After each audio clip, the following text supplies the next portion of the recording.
2000 సంవత్సరాల క్రితం యేసు ప్రభు ఈ భూమి మీదకి వచ్చాడండి.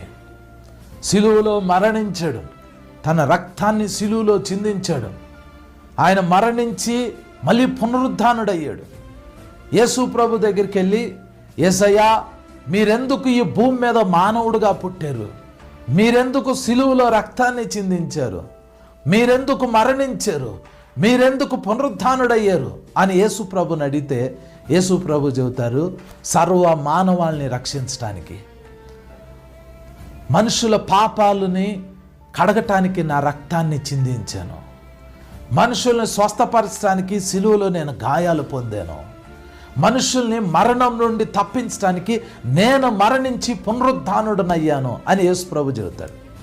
2000 సంవత్సరాల క్రితం దేవుడు తన కుమారుడైన యేసయ్యని భూమి మీదకు పంపించింది కేవలము మానవాళిని రక్షించడం.